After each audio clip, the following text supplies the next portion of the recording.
Hello and welcome to another episode of the Full Force Weekly, brought to you by Generals Joe's REBORN.com with me as your host, Christopher McLeod AKA Diagnostik80. For today's episode, I'm joined by the awesome Patrick Notpicard Stewart. In this regular video series, we round up all the week's news in the world of G.I. Joe. What is it, Pat? It's the Full Force Weekly. Yay! What up, dog? How you doing, Pat? Doing okay. It feels like it's been forever. This has been a long week. It has been a long week. Also, we started on time. Yay! Amazing stuff. So welcome to the Full Force Weekly. Happy Thanksgiving, I should probably say to start with. Did you have a nice one, Pat? It was all right. Yeah, I did. It was good. Yeah, shout out to everyone in the chat as well. And also, I hope you had a happy Thanksgiving yesterday, especially my UK brethren who don't. It was happy Thursday, I should say to you guys. We're coming to you, actually, I'm coming to you directly out of the new gaff, the new house. I'm utilizing this bedroom wall right now as a temporary measure, but I hopefully will be getting set up very soon. Nice little backgrounds and all that kind of stuff. So hopefully we'll be in a better position next week. But we only moved in this week, man. It's been absolutely crazy hectic trying to get stuff in. That's what I was kind of confused when I would see you posting updates to things. I'm like, how is he doing both? Juggling. I was phone in one hand, Phoebe in the other hand, a box in another hand that I managed to grow in time. Yeah, it's been a bit bonkers, but we're finally in the new house. Very happy about that. And I'll give all those shout outs at the end. But yeah, it's been kind of crazy. And it was just nice yesterday to finally just relax. And even though we had stuff to do still, it was nice to just sit down and kind of enjoy the fact we were in a new place. So you that had was a good Thanksgiving cool. then? Yeah, it was nice, man. It was really cool. It was just Kate, Phoebes and I, and we just chilled out in the house. And we just we just had a really chilled out, nice, lovely day. And it was lovely weather here. Don't know what it was like your end, but it was really sunny here and very, very nice indeed. Yeah, it was a nice fall day. So yeah, classic fall day. We even got the full graphics to back it up as well. Anyway, Bud, there's actually loads to get through today. Lots happened. It's been a long week. I feel you on that. It's like the week that never ends, but we're here, so let's get stuck into it. First up then, we have a bit of gaming news, Pat, your favorite.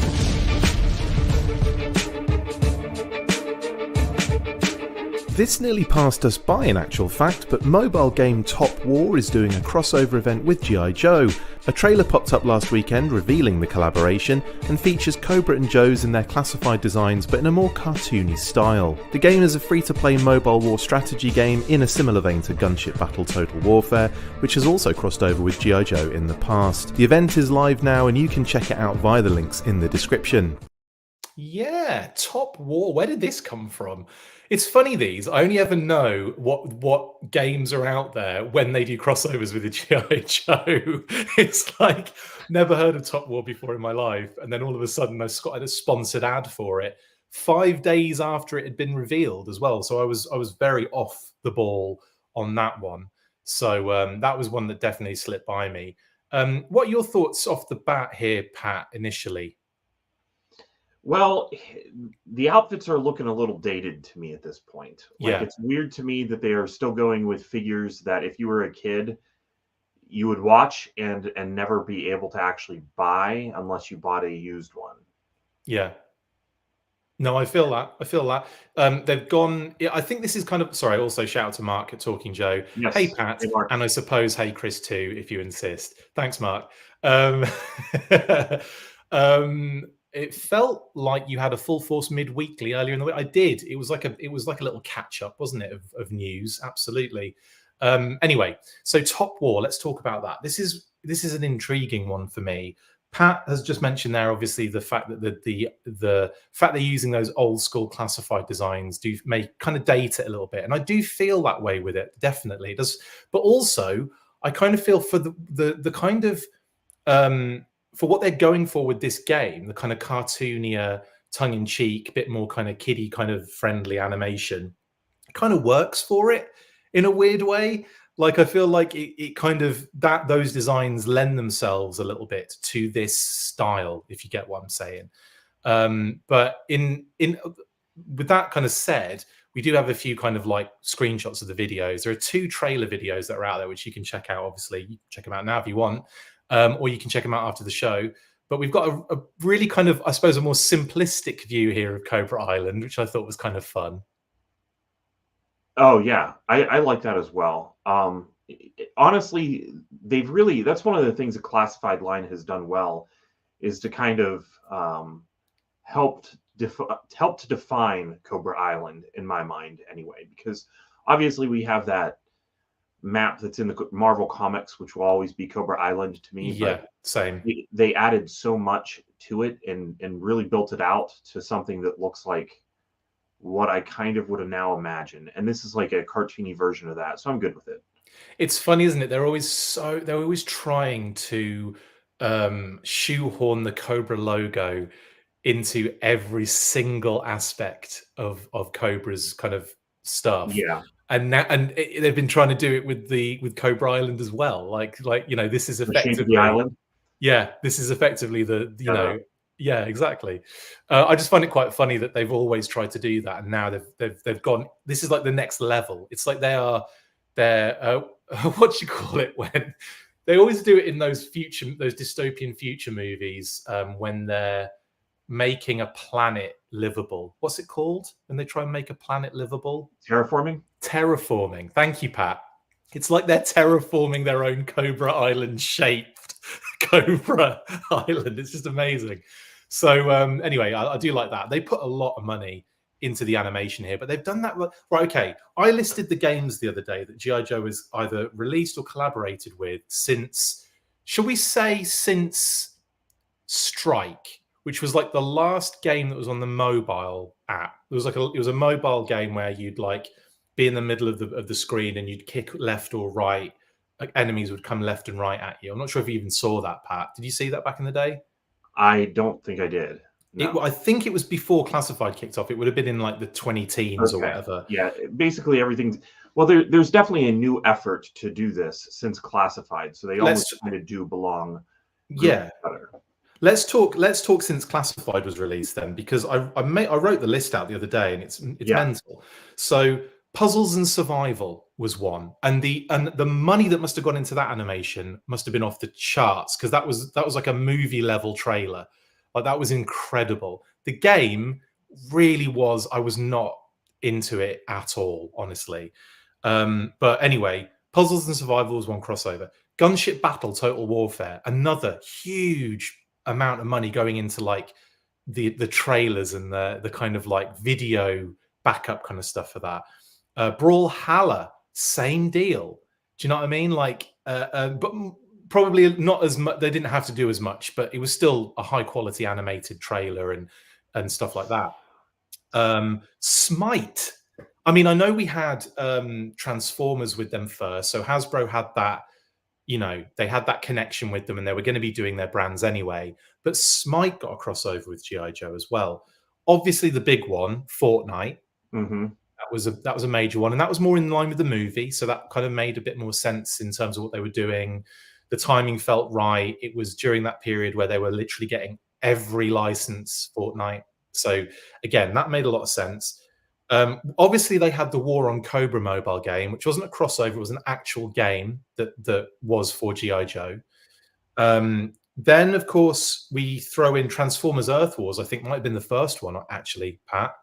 That might have been the first crossover before some of these other ones.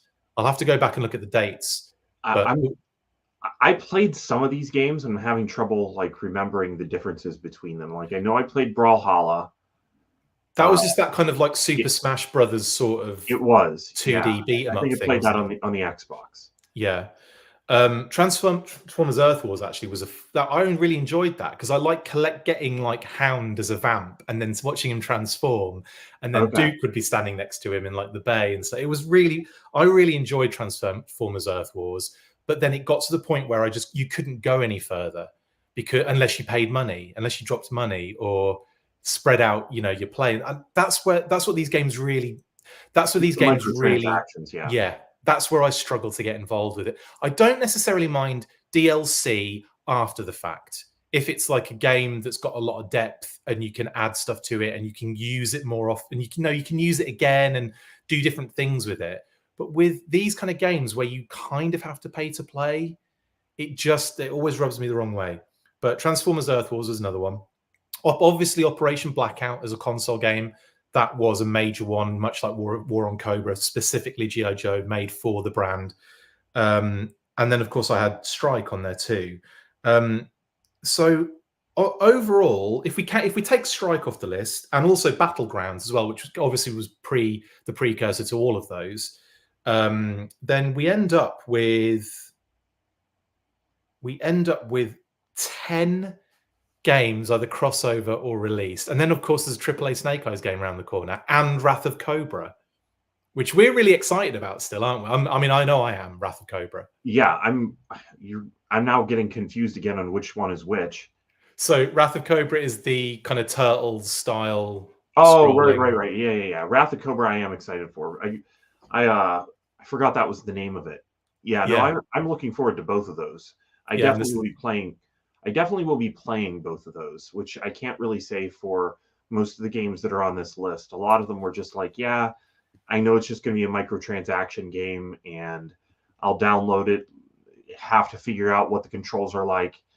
And then, by the time I do, it'll be time to pay for something. It's so true. It's so true. I mean, Battlegrounds was a little bit like that, where you had to kind of either wait to build up all of your, like leave it for like a day to build up all of your moves and your things again. Yeah. Or you paid for it. And it's like, I don't know, it just rubs me the wrong way. And I always want to get in like, I've missed one. I've missed a big one that I think has fallen off for everyone. Micro Machines. There was a G.I. Joe crossover with the Micro Machines computer game, which was on the mobile and was on console. And I've even got the Micro Machines console game. Was that after Classified Series started? No. Ooh, that's a great... No, it was during Classified Series because it was during the whole Classified Micro Machines resurgence around Toy Fair. Okay.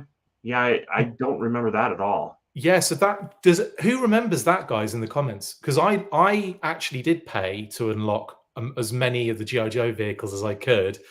And then the game went off grid anyway. So it was a massive waste. How sad was that? Well, that's a good question, too. Of all the games that you've listed, how many of them could you currently play? So Micro Machines you can play because it's a console game. So you can buy it as a console game, which I did. There's another one as well, which was not during the classified thing, but pre-classified, and that's Toy Soldiers. The kind of toy chest kind of one, which was a bit of a disappointment, in my opinion, because I was kind of excited for that, got into it, and was pretty much out of it on day one. Like, I was like, this is too complicated, and I'm not enjoying it. Do you know what I mean? It wasn't, there was just a lot of crap with that one. But anyway, at least we got beautiful card art out of the Battlegrounds game as well, I should say. Yeah, someone did mention that. We got loads of awesome artwork out of that. But yeah, the Micro Machines one was wicked, mate, because you could get like Rolling Thunder and the Armadillo all in like Micro Machines form, and then it was a racing game, so you'd race them on like crazy cool little indoor racetracks made out of pens and rulers and books and stuff like that. It was so much fun. I see in the comments, did you mention World of Tanks? I knew there was an even bigger one I'd forgotten. World of Tanks was massive. It was a huge crossover. Yeah, Jamelyn Parks said Thank you, Jamelyn. Oh my God. I can't believe I forgot World of Tanks because that was huge. And that was a big one because we had huge trailers. We had voice actors returning to do voiceovers for the videos. We had loads of cool, characters with their vehicles. We had CoverGirl and the Wolverine. We had Scarlet, and what would Scarlet come with? Armadillo, was it? I really don't remember. I would have to go back and look. And it's sad because I kind of would like an archive of all this stuff. And it's tough to just remember it. Yeah, just go on our news burst, go on the That's YouTube channel and just exactly how I would scroll. have to how I'd have to look back at it. Totally, yeah. 'Cause I kinda like the idea of maybe some people eventually making customs of some of those vehicles, like, Yeah, but because the because they're never armadillo always was the same. covered. The armadillo was a kind of new design. The his tank was slightly updated. Yeah. And they had the Arctic one, which was I was really excited for. They had an updated Mobat Mauler. They had an updated, what else did they have? I thought didn't they have to add a cannon to something that originally Yeah, it was the armadillo. The armadillo had a gun and it had the no, it was CoverGirl. It was the it was the Wolverine. Wolverine Had had a the cannon because cannon and the missiles on the back. Yeah. yeah. Okay. Thank you, Jane Lynn. I can't believe I forgot that one. Um, yes, Future Fortress. We did mention Snake Eyes in Fortnite. Snake Eyes. I want to say it was just Snake Eyes. Did Storm Shadow get in there? I don't think he did in the end, did he? I don't think so. No, I think it was just Snake Eyes in the end, wasn't it? Yeah. But my goodness, yeah, that's funny, man. I thought I got all of them, and then of course, World of Tanks just straight out of my mind. But that's one of the problems with these kind of games, though, isn't it? They just kind of like they come and go so quickly. Yeah. And one thing I just wanted to come back to Top War. Yeah, they did do the Cat Leon. They did World of Tanks. They did the Crimson Attack Tank, and they did the regular. Yeah, they did the Crimson and regular versions basically. So that was awesome of the Cobra tanks. And Baroness, I believe, was in Crimson as well for that particular tank. So that was kind of cool. Right. Yes, Blue Goo, W. Yes, we're looking at that at the moment on screen. Now, apparently for the game's narrative, they're taking these little chuchi characters that are part of the actual original, game and design, and they're basically infusing them with this blue stuff, which turns them into Vipers. And that's what we're seeing here. Full-on classified design as well, Pat. Like a 100% every detail. Yeah. It's quite funny that is the case. And yeah, here we go again. We're seeing the website Storm Shadow slightly watered down a bit here, without the kind of spot like Batman spikes or Shredder spikes on the gauntlets, but he's got the gauntlets. Kind of like an all white mask, even though it's got the design on it that would have the the metal kind of faceplate and everything. Yeah. Your Baroness has even got purple hair, and you can't see it from this angle. Oh, does she? Yeah, and that's Regal Cobra Commander, of course. But boom, there you go, a nice splodge purple on there, just like a Hiya toy, and of course Operation Blackout and original concept Baroness.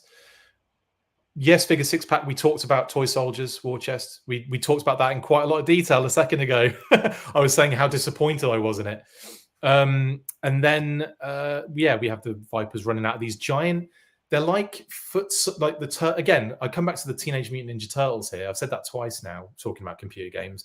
But they've got these like drills that are like the Terradrome drills, like the ones that they use in the Turtles cartoons. That these Vipers come running out of, which is quite interesting. And there they are running out, shooting around. And then we see Duke, very young looking here, Pat, would you say? He looks a little bit tired too. He looks knackered, doesn't he? Those are bags under those eyes right there. Yeah. Hell yeah. He needs eat something, Duke, because you look absolutely knackered, mate. But yeah, and then we've got Snake Eyes taking out a Viper. And he is obviously they're all very specifically classified details. Yeah. And there we've got Scarlet, obviously, definitely in her. Yeah, I'll keep saying the same thing over and over again. The weird thing about Scarlet to me is the earlier picture. I wanted to ask earlier, but I didn't. If it was the field variant colors, which it's not, you can kind of tell here. Yeah. But like, there's a later picture as well where her pants almost look brown. I don't know what's going on with the lighting. I probably need to watch it in motion. Yeah, that's a good point. I think they are the first generation designs and color and decos, because you can see a lot of gold in there. Same with Duke and Roadblock are 100% that first. What's funny about Roadblock is he might have the Cobra Island broiler, but that might be the one that he came with anyway. But it does look a little bit like the darker blue, like the really dark color weapon with the kind of light blue electric in it. That kind of looks like the one he had at Cobra Island. Yeah. But anyway, I might be wrong. It's been a while since I looked at those weapons.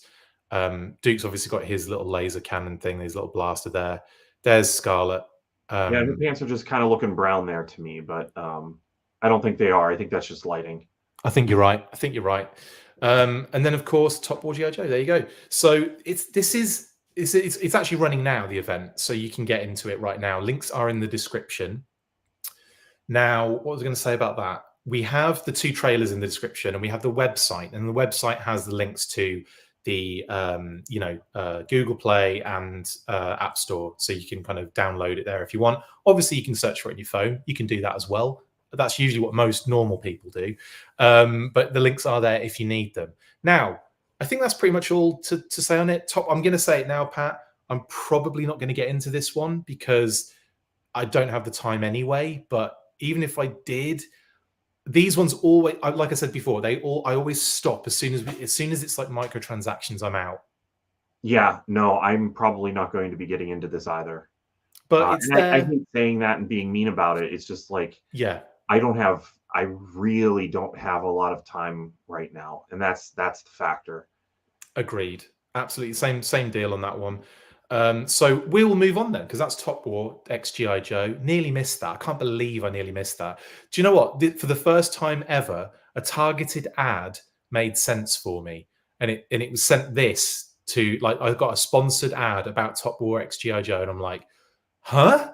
And that's when I immediately messaged you guys in the group, and I'm like, have you seen? Like, when did this happen? And then I checked the video release 5 days ago. Ouch. Sorry, guys. I tripped up on that one. But there you go. Top War indeed. And it's not like we missed it last week. So that's a bonus in my opinion. So you get chat about it. And then we are moving on now. And we're going to go into a little bit of more kind of, I don't know, a bit of somber news for me. It's a bit of sad. I don't know how you feel about it, Pat. We'll find out in a second. Yeah. Very much like that. And that is obviously in Selfie Series news.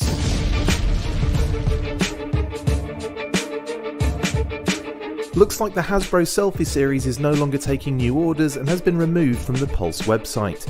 Customers received responses explaining that they couldn't make new orders but would receive their figures if they had any currently in progress. The series kicked off back in June of 2022 and even had a 2.0 update very recently with new hairstyle, facial hair and even glasses options. Clearly the new overhaul wasn't enough to save the line and unfortunately it just couldn't continue. Yep. Shame this one. I think for lots of different reasons, though. I think for one thing, I will say that it's one of those. I think the technology's there, but there's some things about. I think everyone having the same shaped head is the problem here because they're printing the face onto the same shaped head, and people don't have the same shaped head, so it's really difficult to get certain features right on those Selfie Series figures. Yeah, I mean, it's the head that they chose for my Selfie Series figure may be flattering, but I have a very large head. Pat is all face, aren't you, Pat? Well, no, not all. I don't know if I'm all face. It's just like I can't. Part of the reason why you don't really often see me wear hats is the fact that like they don't fit. Aww. I can't really fit into hats very easily. I even have a hat in the car that I need to take back to the store because I didn't try it on in the store and I got to take it back. I'm not kidding. My head's too large. Anyway, I do think that some of the I will be curious because I've always been curious to see when Selfie Series figures start trickling out into. Oh, thank you. Yeah, and I really should have him do a head. So the sculpts that Mark II Design is doing are a much better option than the Selfie Series. So there's where I'm just like, Selfie Series is kind of fine if it goes away. Yeah. Not that you know the what he does also takes a lot more time. Yeah. Thanks, Mark. You know, they can't. I'm sure that they can't mass produce that quality of. That size of head. They cannot They'd be out of plastic in a week, mate. Trust me. I mean, you can't assume that they would be able to get a legit scan of everybody's head, or that they would be able to quickly print every single head because they've got to. Whenever you can take a scan, you've also got to fix it. So what they were doing was, in my imagination, oh, he's not doing them anymore. Okay. Yeah, I can understand why. I can totally understand why. Anyway, on the Anyway, streets we call him No Hat Pat. I'm wondering how often we will see any Selfie Series figures with glasses floating around out there. Yeah, because that 2.0 kind of upgrade really didn't last very long, did it? No, like, I mean, no, it didn't. It felt like what, maybe a month, or is that pushing it? It might have just been a couple of weeks, honestly. Yeah, and I wish that we could get the stands. Weren't there like some battle stands that were a limited offered item? Yeah, that was over PulseCon, wasn't it? They had those. PulseCon, yeah. And I would like to see them offer those in some way, but that's the thing, in it. Like when you look at all of the, basically they were quite pricey. Let's face it. I got mine day 1 or 2 when it was like certain, the price was brought down before it was going to go up. So I managed to get it for the cheaper option. But my God, it took me, no kidding, 11 times to get to be happy with this, with the what I was looking at on the phone. Some of the scans, man, I was looking at kind of like, that really isn't my face. Where did that come from? And then obviously the fact they didn't have my hairstyle on there kind of made things a little bit awkward, which I think in the second, well, no one has my hairstyle. I know that. I was going to say. I'm the only one that has the giant quaffing, flowing, ridiculous hair. But like, they didn't. What I'm saying is they didn't have the short back and sides kind of scenario with the tuft of crap on the top. So I kind of did what the closest approximation was, but it doesn't look anything like my hair. So that really does take away from my Selfie Series figures for me. Plus, I chose black beard and hair because the brown was too light. And when I got them back, I had brown hair and a black beard. I'm like, well, what?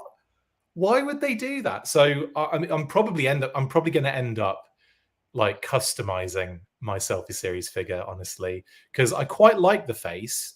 It kind of came out quite well, and does look a little bit like me. I'm not going to lie. It does look like, I was very happy with mine, but I wasn't going to go and pay again for a 2.0. Like, it just wasn't going to happen.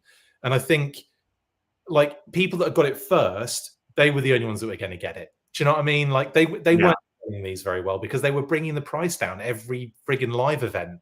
And then there'd be a sale on, and then the price came down, and then they did the 2.0 and they added all these other things, and now it's gone. So yeah, I think it was a really cool idea though. And I'm just really sad it couldn't get us what I think we were like dreaming of it, what it was going to be. Do you know what I mean? Yeah, no, I agree. I didn't have too bad of a time with the scan. Once I figured out you really need to go outside to do it in natural light. Natural light, yeah. Yeah. Once I figured that out, and I even did it on a gloomy day, it wasn't even that bright out. No, not quite that bad. I'm sneakingly putting these comments up without saying anything, just because it's fun to catch you out every now and again, Pat. But yeah, did Pat get a falcon head sent to him, says Simon? I hope not. Yeah. That's true, RKW. Most Selfie heads are an improvement over that falcon head. I have to agree. Yeah, that is true. Yeah, mine's not nearly as bad as that. I have to agree here with Mark, though. I absolutely appreciate that Hasbro took this risk and innovated. The bar for a person's likeness is so high now. It's so true, Mark. And I think it was like it was a great idea. This has been in the works since like 2013, 2014. It's an old thing they've been trying to do for a long time. And they got it, I think, to the point they thought they were good with it, but there were so many more little bugs to iron out still. So yeah, but I agree with you, Mark, on that one. I kind of appreciate that they even tried, because it's no skin off our nose, really, is it? Just because it exists doesn't mean it affects us. So like, it's kind of like they tried, they failed, move on, or they might even try and improve it in the background. Maybe that's what's happening. Maybe they're taking it away, working on those kind of items and coming back stronger. Who knows? Would you think it would be worth doing that, Pat? Or do you think they're probably better off not even bother trying with this anymore? I think that if they bring it back as a new version, they may want to rename it so that it's clear to people that it's a brand new effort. Because yeah, it is going to be difficult to do any of the, like, all those hurdles are still very real hurdles. Yeah. I don't know how realistically they could get past that. And like Mark was saying, it's really admirable that they tried, because I think that I really want to say that it was probably Guardians of the Galaxy 2 was whenever I thought that the bar was incredibly raised Oh God, yeah. for retail level likenesses of actors. I That want to was say for whenever it me, became big. just what you're saying that, for me, I think there was a Thor movie that had figures for Marvel Legends, and that was the first time they'd done the face printing on it, I want to say. Okay. Yeah, And that's right, because Guardians of the Galaxy was whenever they did the real scanning of their heads, and it was probably one of the Thor movies where they did the facial printing. that was it. Yeah, that was when those two things, and it's just like ever since then. Yeah.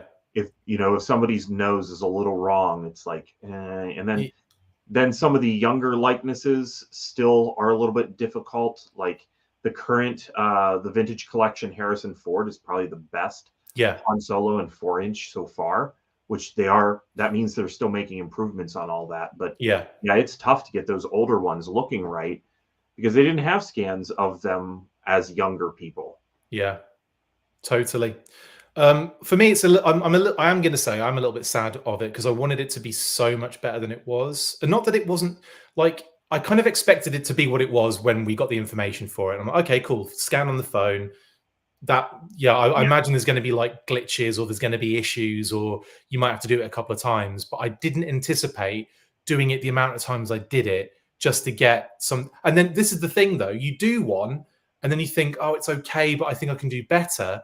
And then obviously it just dismisses it, like it doesn't save that information. It just dismisses it. Right. So and then you can't get it another 4 times. You're like, oh God, I should have gone with that one that I did 5 times ago. Yeah, that was a problem. It would have been nice, even if they would have only been saved for like 24 hours. Yeah, or like temporarily while or maybe you could have like just one in the basket at a time. Exactly. Be like, is one better? Like, I think that thing of like, saving a couple of versions so you could then pick and choose and go, okay, that's the best one. I'll go with that one. I can do better. Let's do some more. And then it deletes the ones as you go rather than just getting rid of the next one onto the next one.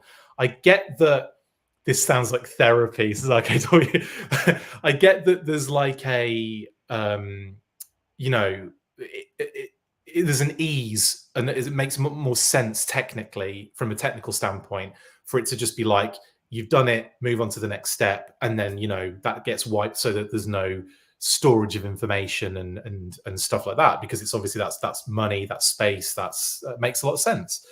But in any case, things like that, the kind of hair not being the right color, and by the time I really kind of could care enough about that, it was really too late to contact Hasbro and say, hey, I ordered this, but it came with the wrong hair color. Do you know what I mean? Like, so I'm like, I don't care at this point.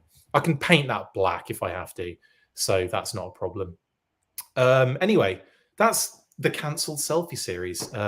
Rest in peace. Or hopefully we'll see it come back stronger and better. And as a lot of people have mentioned in the comments, possibly cheaper, because the cost was a bit high on those, but maybe at the moment that's the technology, that's what they've got to charge for it. Do you know what I mean?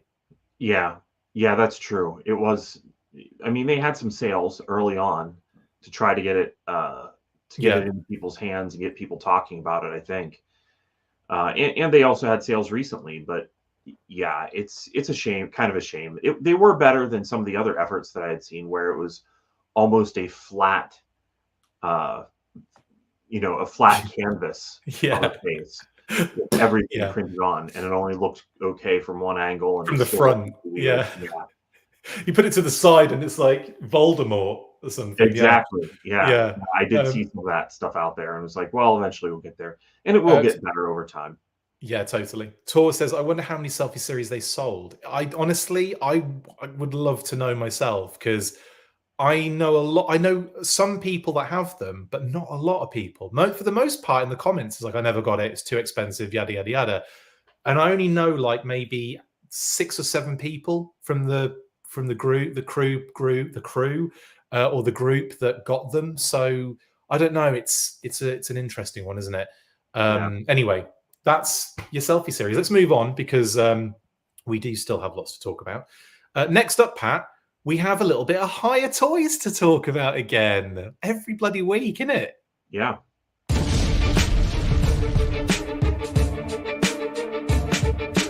Hiya Toys revealed yet another exquisite mini 4-inch G.I. Joe figure in the week, and this time it was the turn of the Baroness. The figure follows the Hiya Toys classified early concept model and even features the purple hair highlights seen on the classified box art and the Operation Blackout character model. The gold accents were missing, but she does have a few more purple accents on the shin panels of her boots for added colour breaks. No coiled serpent laser, and the holsters were repositioned to her thighs, but still fairly close to her classified counterpart. Yeah, interesting that we get the Baroness shortly after talking very openly about what we thought Hiya were going to be doing next, and Baroness was on that list, Pat. And they go ahead and do it. Are you happy with how they went about this one? Yeah, I would like to buy it, but still I'm having I don't know, I'm having trouble justifying the $50 plus for any of these figures, to be honest. And I still call that comic shop. It's been a busy week. It's been a very busy week. Yeah. What about the design here? Because what we've seen previously are very close approximations to original concept, original artwork for the classified series, kind of, phase 1, we'll call it. We're gonna have to come up with different phases of play, aren't we, for the classified series now? Eras almost have grown already in the 3 or 4 years it's been knocking about.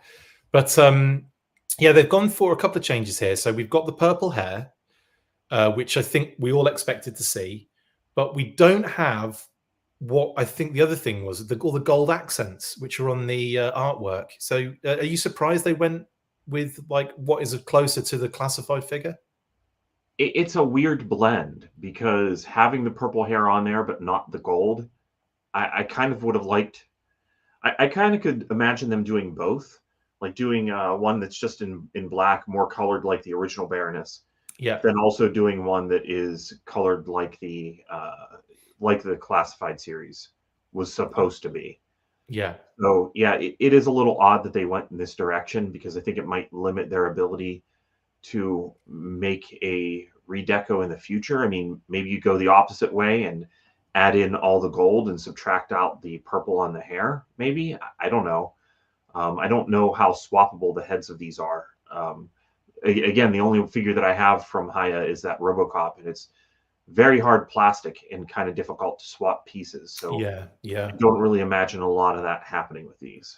Yeah, I have to say that I'm interested that they didn't do the gold accents and everything, but at the same, I'm wondering, because we just saw, Operation Blackout, I don't think has the gold in it. Correct me if I'm wrong. The Baroness we just saw in that computer game for Top War didn't have the gold accents. It was literally all the black with the purple hair. I wonder if that was the original concept design and deco, and the gold accents were something that were added on the artwork on the back of the box to kind of make it look a little bit more, bright and stand out and stuff like that. Maybe some artist interpretation or something, It could be. I mean, I'm not going to say no, because I have no idea, but I was thinking more along the lines of all those gold accents are additional deco that costs money. And so that's more likely, isn't it? Yeah. Yeah. If you're trying to cost this figure out, removing the gold accents that a lot of people are not happy with. That makes way more sense. Yeah. That makes way more sense. And yeah, so I think, Baroness, I think she looks good though. Does moving from the back of the belt to the thighs. Is that a move that you like? Do you like the guns on the back, or do you like the guns on the side? I mean, how do you feel about that? I'm okay with it. I really did like the idea of having some 4-inch figures that were those classified series. I mean, it's exactly the thing that I always say whenever we get a cool new classified design is, man, I would really like to have this in 4-inch. So I did like the idea of them staying true to those designs. But there are some things that you can do in 8-inch that aren't as easy in 4-inch. And the wall thickness, I think, of holsters may make it difficult for them to actually fit those believably in the back of her belt on a 4-inch figure. Yeah, all interesting kind of maneuvers for this one. And again, I will say that this is kind of like exactly what I was expecting from Hiya. Head sculpt is not too bad on the Baroness. I feel like her and Lady J are kind of doing all right. Flint I still have an issue with. So it's really just Flint I have a problem with, I think, on the Hiya figures. But with Baroness, I think that she looks okay. She's looking all right, head sculpt point of view. What do you think? I agree. It doesn't look exactly like the classified series look, but it looks good. And I'm glad for that, because that was what we were nervous about early on, is everything that we were seeing was a masked character. Yeah. And so we were kind of, at least I was kind of nervous of what the faces were going to look like. And, you know, he's still not Falcon level bad. Yeah, it's just there's something not right about it in my I don't know what it is. It just doesn't visually make sense to me. Flint we're talking about, by the way. But no, this Baroness looks really good. Cracking figure, really into it. Again, another interesting aspect are her accessories. She gets this kind of like submachine gun with silencer instead of the coiled laser kind of snake thing. Oh, yeah. I would probably say I'm a little disappointed that's not in there, because I kind of liked that addition to the Baroness. I thought it was kind of an interesting one and would have made for a pretty cool 4-inch scale little weapon, I think. Yeah, if they made it out of a really flexible plastic, it probably would have worked. I don't know that Hiya really does flexible plastics, though. That's a very good point. And again, I think you've probably explained there why they didn't do that, because it would have been, it's quite thin in the classified series. It is. So yeah, if they were to do it on the 4-inch, has to wrap around her arm. Yep. So to wrap around at a smaller scale, you could do it. It just would need to be a soft plastic. And yeah. It'd still kind of be nice to see. I still would like to see all that stuff in 4-inch. It's not my favorite Baroness item, but I thought that it was cool. It was neat to hear them say. Didn't Lenny say that the idea was that it was almost like jewelry, but a gun? Yep. Yeah, he said it was like something Destro designed and created for her. Yeah. And that it was like, yeah, definitely like, you know, something that she probably wouldn't even use it. It probably would just be decorative, but you know, yeah, it's kind of cool. Have they done a Duke yet? Says Mark. No, not yet, mate. I imagine it's just going to be the classified Duke version 1 that we'll get. What do you reckon, Pat? I'm kind of looking forward to that. I really hope that they stick to the classified design and make it as a 4-inch figure. I know earlier I just said that those designs are a little dated, but I don't think that the Hiya line is intended to broaden the audience that much. Yeah. It's more meant to be bought by the people who are already fans, and I would like to have those classified designs in 4-inch form. Yeah, definitely. I'm excited to see. What I was going to say, oh, we might get Duke. No, we're going to get Duke. We're going to get the way Hiya are revealing these things, we're going to have the full lineup of like 300 and something, 600 and something characters by the end of the year, the way they're pulling them out. We literally just spoke, did we not, about Destro. We literally just spoke about Firefly, Flint, Beachhead. There's Major Blood as well. Blood, yeah. It's crazy. Yet no Duke. It is. It almost feels like an omission at this point. Well, you know he's coming though. That's the thing, isn't it? It'll be later today that you will hear about Duke. It'll be now. It's probably right now. I need to do a Google search. Yeah, hang on. Give me 2 seconds. Let's have a look. Let's have a look. Honestly, I probably should look to see how, like, if there's a trend at all when they've been announcing these, because lately it seems like it has been at a specific rate. Rob Osborne has just commented, just sent me a message, by the way, shout out to Rob, to say He basically popped on YouTube for a moment to watch to live, but he's going to listen to the podcast later. But he said the new Baroness Hiya figure, and Patrick mentioned not wanting them for $50+. I figure you would be aware of this, but if not, Cool Toys offers each figure for $26 shipped. That's a relatively solid price point, says Rob. Thanks, Rob. Okay, well, I'm going to have to find out where Cool Toys is. I'm going to give my in-laws a shout out because Kate just messaged me to say they bought us loads of stuff for Black Friday for the house. So I'm giving you a shout out now, Kent and Valley, for being awesome in-laws. Love you very much. Sorry, Pat. I'm just getting that in before I forget it later. Before I forget it during shout outs. Amazing. Sorry, carry on. That's all I had to say, really. Brilliant. Thank you, Rob Osborne, as well. You're probably going to be hearing this after the fact, but yes, you've got Pat looking at Cool Toys now. Right. So Baroness, I think she looks... honestly, the more I look at this figure, the more I think it's probably one of my favorites out of the whole line so far for Hiya. Just I think proportionally she looks good. I think like the armor looks really cool at this scale. Do you know what I really like about this, Pat? The purple hair, yeah, I love the purple hair highlight because it's that same kind of feeling of getting the Storm Shadow with the tattoo, of getting, Beachhead with the artwork deco.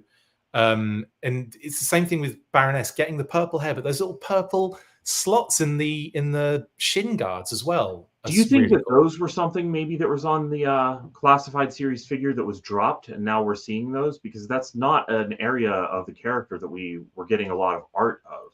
I don't think we've really seen that on any of the Baronesses, the Baroni. But maybe it's on. I'm gonna have to look at Operation Blackout again. I'm gonna bust that out later and just go and have a look at the Baroness in all of the cutscenes. Did the sticker set show? That's a good shout. I think.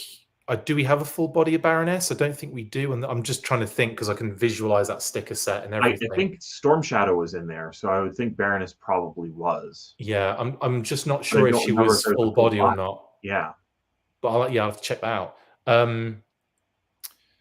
Yeah. Oh, Future Fortress Maximus also said, yes, thanks, Rob. I've mentioned Cool Toys in previous streams, but I guess it's scrolling by too fast or something. Sorry, Future Fortress.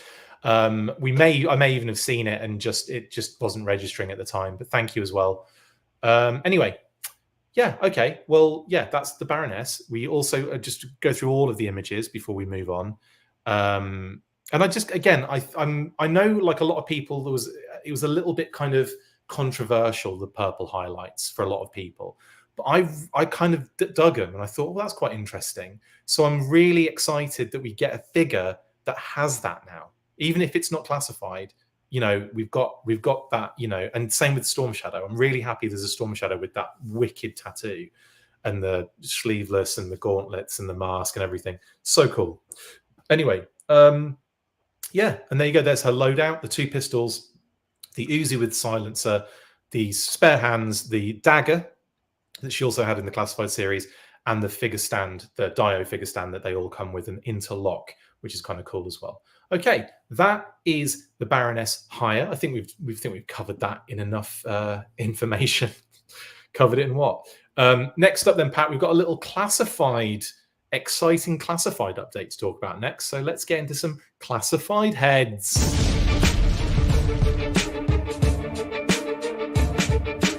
More pre-production pieces emerged in the week, showing us a number of previously revealed name-only characters' head sculpts and a better look at the Ferret Scout helmet. We got a Night Creeper version 1 as well as a surprising version 2 head, and the 2 knocks on the horizon, Torch and Norgahide. They all look really great and I can't wait to see them on the figures and all decoed up.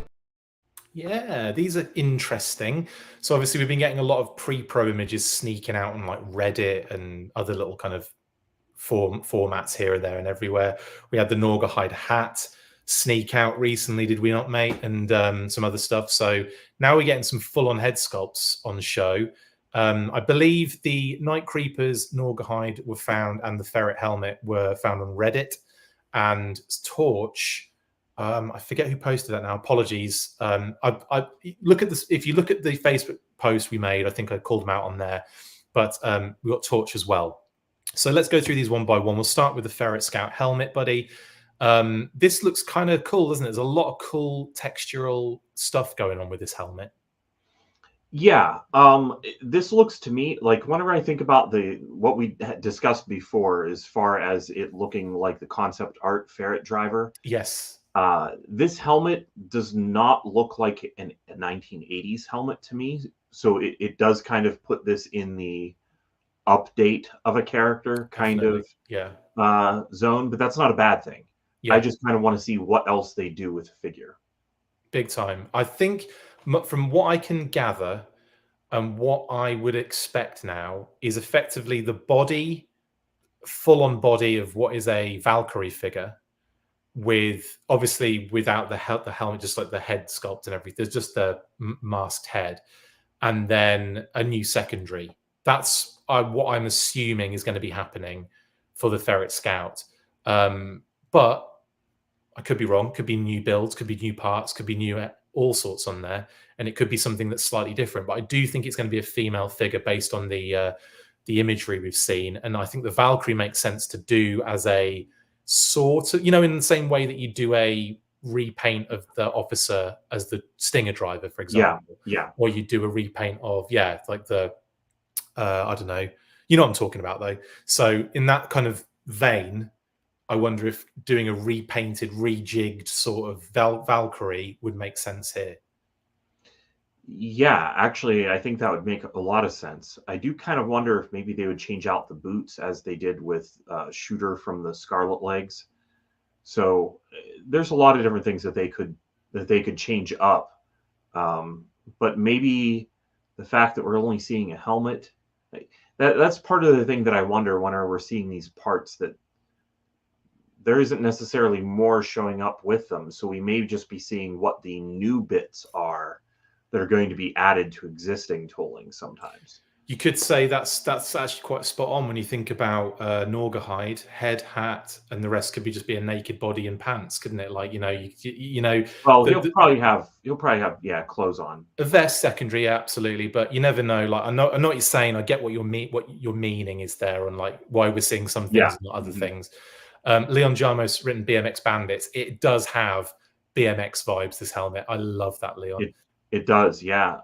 And that's, what was it? Nicole Kidman was in that? Yeah, man. It's an old Aussie move, isn't it? BMX Bandits. Yeah. I love that. That was in our VHS store. Yeah. I used to love getting that out. Oh my God, so many awesome back in the day things. Sorry, I didn't mean to click on that, but nice one, Future Fortress Maximus from Tor.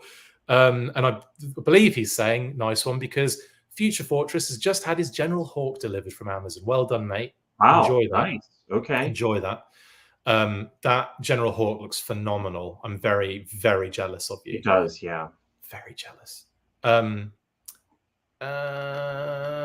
there you go. So that is the Ferret Scout helmet. I'm excited to see what that is in full, even though we've sort of kind of seen most of it and the ferret. But yeah, excited for that one. Now, I think my excitement is at an all-time high for this bad boy, mate. That Night Creeper looks sensational, doesn't it? Yeah, and to be honest, if I had seen this for sale, I would have bought that. Like the pre-production, I kind of want a Night Creeper. Mate, I love Night Creeper. Mate, can we dress up as Night Creepers next time we hang out? Yeah. Late 1989. Some of the 1990s stuff was already on the shelf. I'm almost positive that's exactly when it was. I think that it was like after Black Friday, late November, I started buying G.I. Joe again.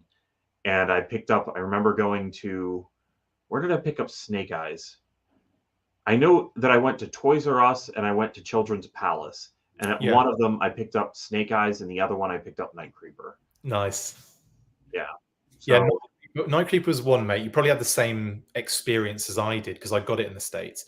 But I remember looking at that card and just being like, this is the coolest thing I think I've ever seen in my life.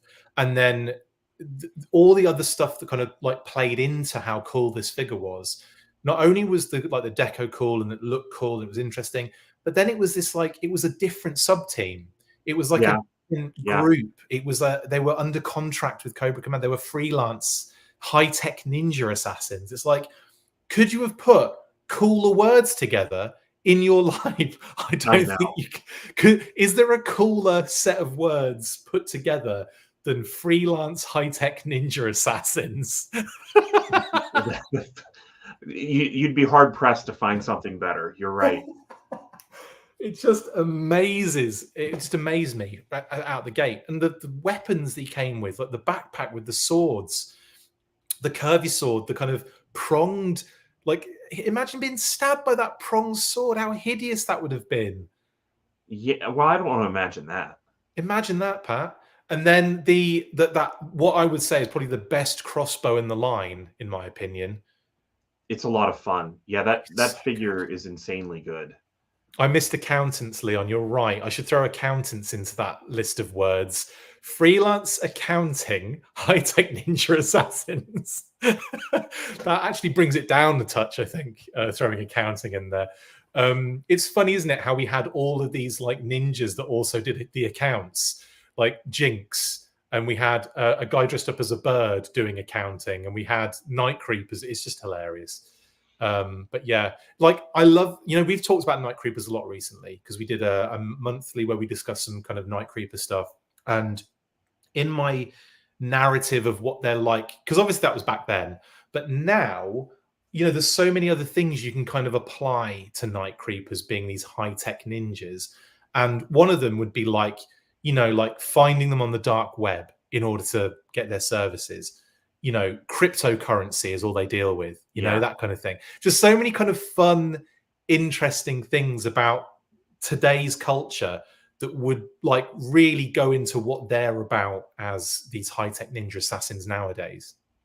Yeah, for sure. I just want to see the rest of the figure though. Oh, mate, it's going to be so good. That it's going to have that secondary with the armor plating on it. That's going to be the dopest thing ever. I can't wait to see this figure, mate. Not just that, though, buddy. Let's talk about the head before we move on quickly, because I do love that they've done the cowl the way they've done it. Yeah. I love. We don't know. I'm assuming that the visor is on the head underneath, and the cowl comes off. But there's a lot of assumptions going on there, only because they're two different colors. Right. No, I think that's safe to say that there's two different pieces here and no more.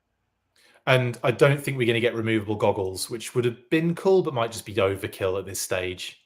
Yeah, I don't think that's necessary. That's a cost that is just not really needed.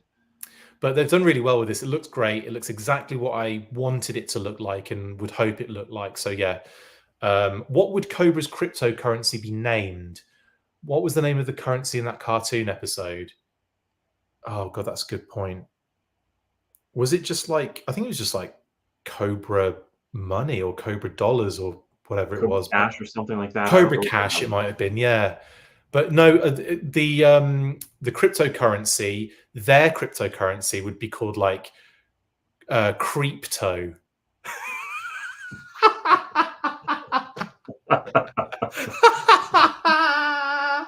That works. I'm not even lying. It would be Night Cryptocurrency is what they would be getting paid in. I think that's genius personally, and that's going to stay there forever. It's on wax. Make a good cartoon on its own. The Farnar, freelance accountant, high-tech ninja assassins. That's genius, Tor. That is genius. It's like TMNT, but not as smooth. Freelance accountant, high-tech ninjas, assassins. Yeah, it doesn't really have the same vibe, does it? Sean actually mentions it does look a little bit like a sand scorpion head as well, Pat. Do you think they might do a sand scorpion utilizing some aspect of that head? They could. I'm trying to think exactly what would be different, because they would almost. I think that the original idea for the 25th was to take the Night Creeper cowl and put it on a Snake Eyes head with the Snake Eyes version 1 with a. Maybe that would fit. I guess maybe if we have these things in hand, we could play with them a little bit and see what that would look like. I would think a different. I'd say use the head underneath with the goggles, and then use it to have a different cowl, because I think it's more like a Dusty thing, isn't it, than it is a Night Creeper thing. That's right. Yeah. Yeah. But anyway, that's cool. Viper Coin's a good one, Sean. I like that. That's a really nice name for it. So RK says the shadow makes the goggles look removable. Yeah, I see, just under where the nose is and everything. It could be, but I don't know. We'll have to find out. It would have been really cool if they did that, but it would be. But the overall look of the character whenever it's done, I'm just trying to imagine them being removable. Then you have to paint the eyes, and that gives you the advantage of having the thing be a little bit see-through. Yeah, you can kind of still see the eyes, which does pop and look good. But then Night Creepers are more mysterious, aren't they? Yeah, and the fact that you'd lose the silver then on there, which, I mean, a lot of times goggles are silver.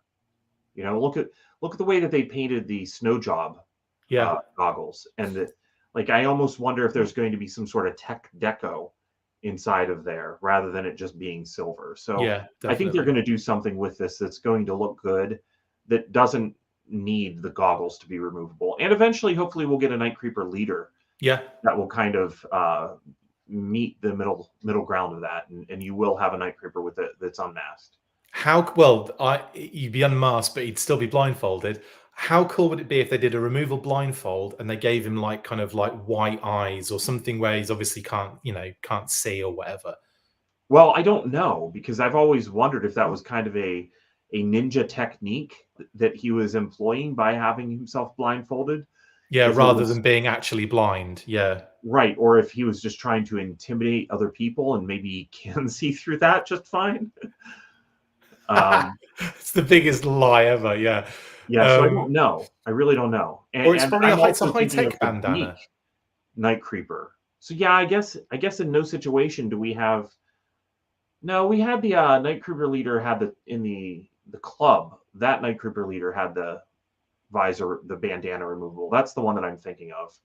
Yeah. Yeah, and then he just had the weird skull cap, bald head that didn't quite reach all the way either. That's right. Yeah. So there'd be a little bit of skin showing. Yeah. Oh, thank you, Tor. Much appreciated for the super sticker. Appreciate that. Thank you very much, dude. Shout out to Tor.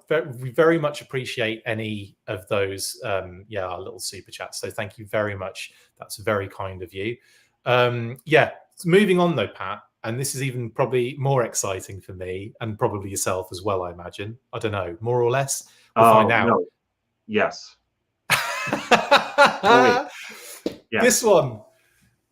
This one, it is Night Creeper version 2, and my goodness, aren't those little textures looking kind of cool on the head, on the top, and on the mouth? They are looking really good. They leaned into the Cobra aspect of things whenever they were designing the Night Creeper version 2, which was always a little bit for me, because of the fact that I really liked them as being the contracted with Cobra, not part of Cobra, which is just such a recurring problem with G.I. Joe. They want to fill the world with other threats, and then eventually that threat, just like the headhunters, eventually they just get Cobra logos. Yeah. And the Iron Grenadiers, some of those characters, Targat version 2, he's a Cobra. No. Yeah. Let's keep these things separated so that the threats that G.I. Joe is facing are a lot more complex and interesting. Yeah, different angles, yeah. I don't think that I'm entirely sold on it being Cobra. And eventually, just like the Dreadnoks, eventually you're being paid by Cobra so often, you're going to have the T-shirts, you're going to have all the stuff that all the swag that they give you at the convention of Cobra. And maybe they handed out helmets at their seminar that year. They're going to get the pens. They're going to get the mugs. They're going to get all the stuff with Cobra logos on it. That's so friggin' true. That's hilarious. So the question that a lot of people are talking, kind of prefacing at the moment, is what is the deal with the Night Creeper version 2 head? I personally think it's going to come with the Night Creeper version 1. I don't think we're looking at two separate figures here. So I don't know how I don't know how that's going to work. I don't know if there's going to be like a thing where you remove a secondary and you've got the version 2. I don't know.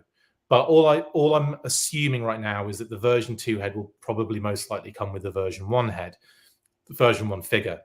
So we'll have to just wait and see on that one.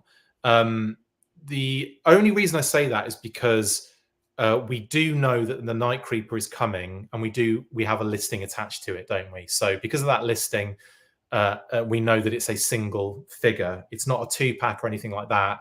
It makes me feel like it's very unlikely they're going to do Night Creeper and Night Creeper version 2 so quickly after each other. It's very likely that we've got Night Creeper version 1 with a Night Creeper version 2 head. I don't know anything other than that. So that's all I'll say on that one. What do you think? A lot of times when they're making tooling, though, I mean, this happens. What happens with Transformers? Maybe I'm being the Transformers fan today. Do it. But what happens with Transformers a lot of times is that the tooling has a couple of heads in there that then get gated off. So when they release a figure, they're only releasing one head. And then sometimes when our test shots are leaking, it's the other head that doesn't get used that shows up, or both heads show up. And I was kind of wondering if this may be that situation where they are testing both of them as they are doing the initial tooling. And so both of them have shown up, but maybe we will only get one. I'm only saying that because if we do end up seeing Night Creeper and this head isn't part of it, I'm just kind of putting almost a mental bookmark here to think that doesn't mean that it was dropped. Just that if we don't see it, that will tell us that it probably is something for the future. Yeah, totally. And I guess that will be one of those things where, when that Night Creeper comes up, which it can't be too far off now, really. I hope not. When we see that Night Creeper, a few of those questions will probably be answered. We'll either know that this has got this head coming with it, or we'll know that a version 2 is around the corner at some stage. Personally, I would love a version 2 Night Creeper in the future as well. Like I would, I don't want it to be relegated to just a head in another figure kind of situation. But who knows? We'll see, I guess. But in any case, this looks gorgeous. I will say I love the fact that we've got the visor and those two almost like angular chin pieces that kind of like stick. Yeah, the cheekbones are really cool on that. Yeah, it looks so good. It's like a really nice mix actually of the figure and the comic versions. Like I don't know, I just think it looks really dope, and I'm really excited for it, and I can't wait to see what they do with Night Creeper. Oh my god, I'm so over the moon, and I'm glad you are as well, mate. That's wicked. A lot of people saying bring on the the Night Creeper leader. Absolutely. I mean, a Night Creeper leader head in the kind of fashion of the Deke cartoon would have made more sense with the version 1 if that's a way they're going.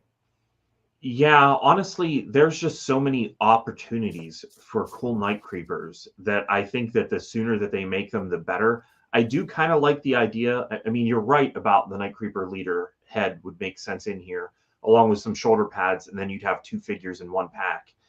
But I do also like the idea of maybe the Trooper having both. And then whenever we get to the colors of the version 2, which I hope he comes with a cape, but when we get to the colors of the version 2, then you could also have that original Night Creeper head in there as an option. And then you have tons of options for cool looking different Night Creepers. And if they are interchangeable, that's going to be just way better. Everything in this is good news, seeing these together. Yeah, mate, how many Night Creepers are you going to buy if they come out, and for when they come out? I'm going to try to stick to my one and just appreciate the one that I have. Good luck.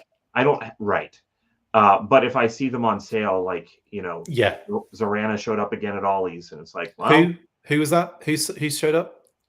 No, you're the one that's supposed to do it. I want to hear you try it once. No. I think you mean Zorana. Anyway, carry on. Yeah, she showed up, $5. Yeah, I had to buy one. Yeah. So yeah, I have trouble resisting buying extras whenever things are cheap or on sale. But no, I would like to see them do this. I would even like to see an updated version of the Night Creeper from like the Valor versus Venom era, which was that other sculpt and other like armored idea.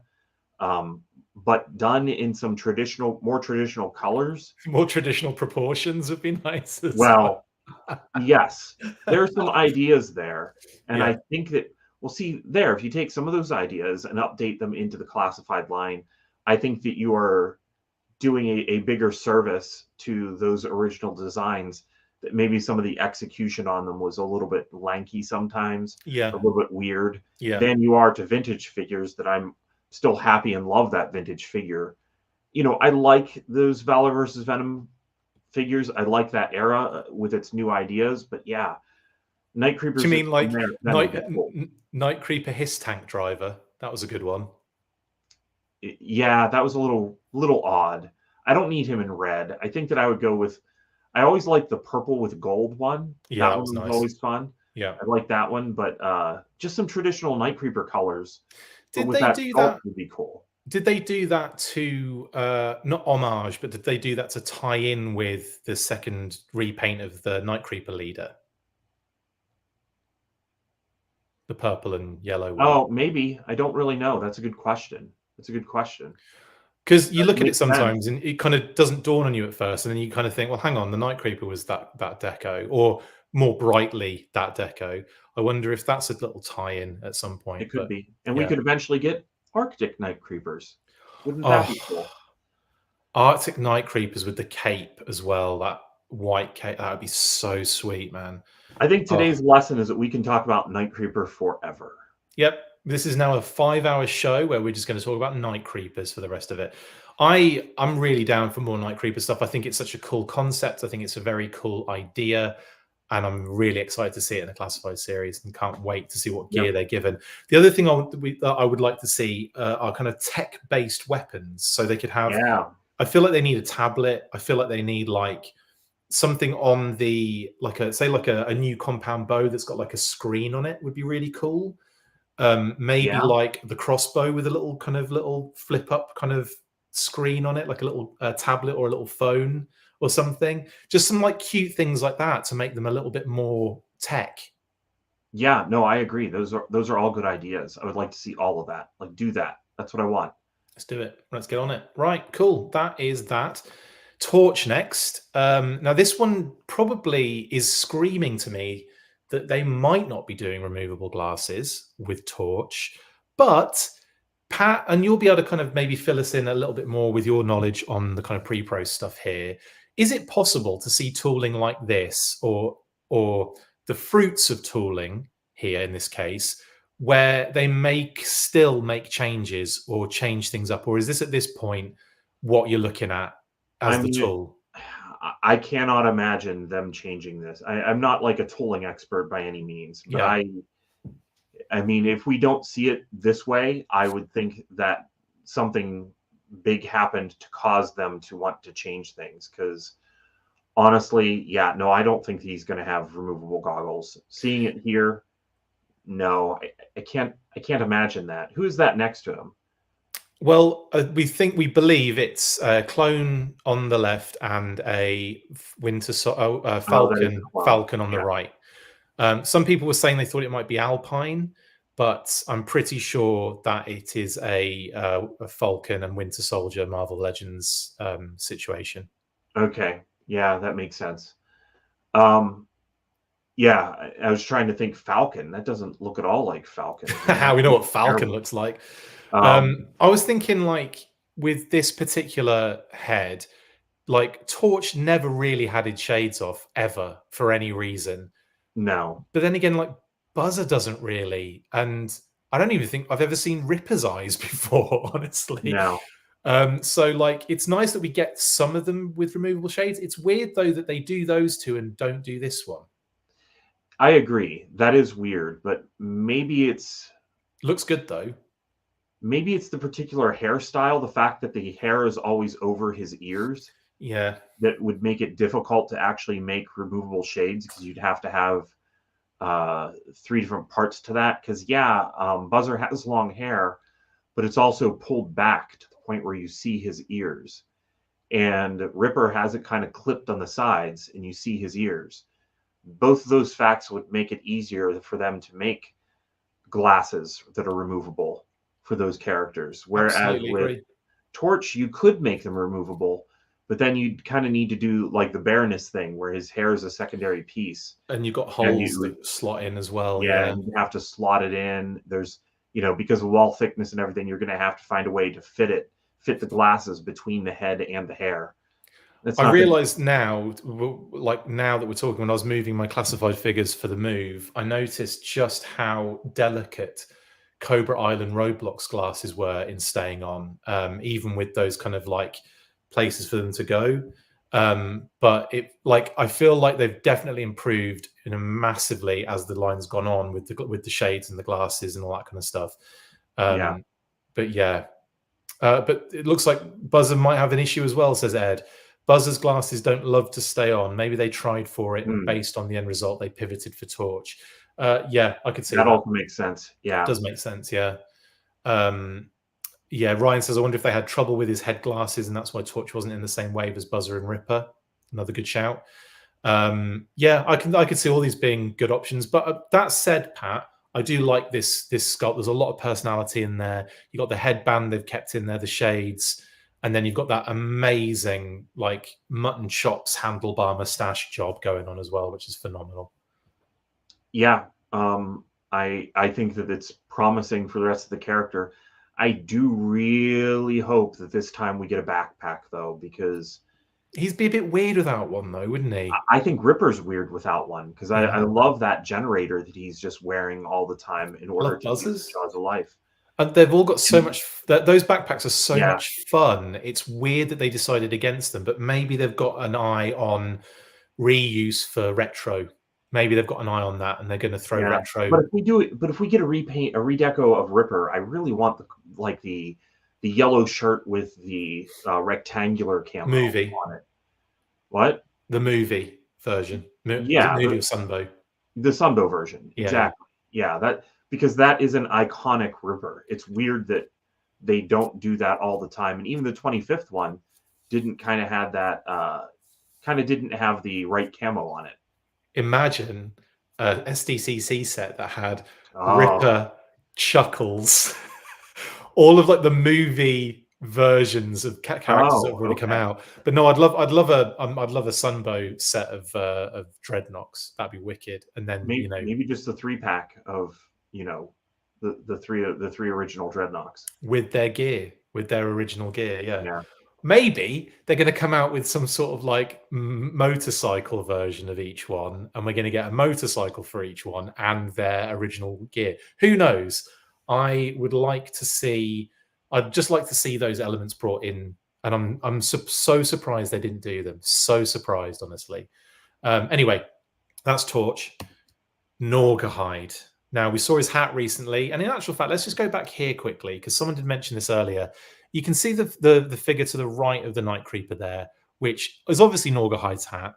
It's not necessarily obvious that's Norgahide's head, but could there be something? Could that just be the strap of the hat, do you think, Pat, that you can see kind of going across what looks like an ear? It could be, because did we see the underside of the hat at all? So it could be that there's a strap hold that helps secure it to his head. Yeah, that's entirely possible. I mean, it would be characteristic of a hat. And yeah, I don't know, though. I mean, it does look like there's a little bit of hair going down. Honestly, it could even be like a Luke Skywalker head for all I know. Honestly, yeah, you think you're right. That could be they've just put the hat on the head to show it on a head. I think you're right on that one, honestly. When you said Luke Skywalker, as soon as you said Luke Skywalker, it immediately became recognizable. You can also see that the chin doesn't have any beard on it. Yeah. So yeah, that's not Norgahide's head. It's not Norgahide's head, you're right. It's a Crocodile Dundee figure. Yeah.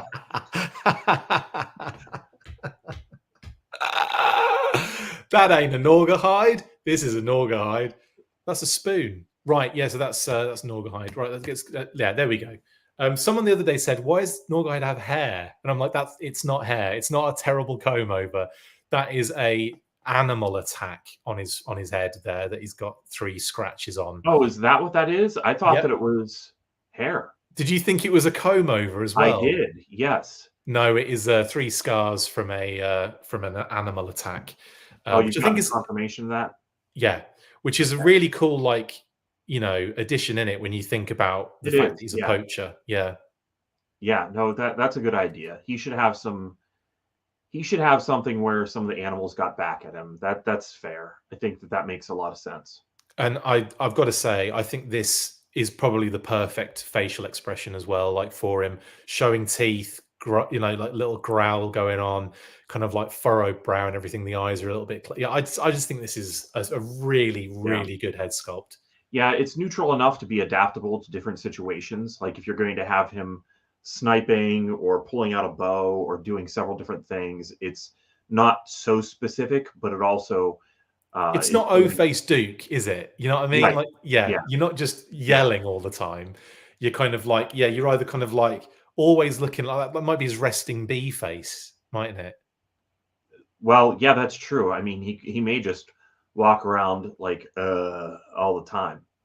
I don't know. I mean, There's a lot of personality in this one. I like it a lot. The original figure really was not a neutral pose at all with his gritting teeth all the time. That's really excessive, isn't it? He's exaggerated. But Was, the vintage figure, mate, I could talk about how much I love that all day long. Like there's so much personality in that figure. I love it. Mark says the face of a man accused of a dodgy comb over. Ryan says, would Pat wear Norgahide's hat? Good question, Ryan. You've been paying attention. He's been paying attention. It wouldn't fit, would it? Yeah, that's definitely not me. That's definitely either Crocodile Dundee or Luke, because it's not my Selfie Series head over there wearing the hat in the previous image. It couldn't be possible. Figure Six Pack says comb over. No, it's a scar from a clever girl. Yeah, I like that one. Figure Six Pack.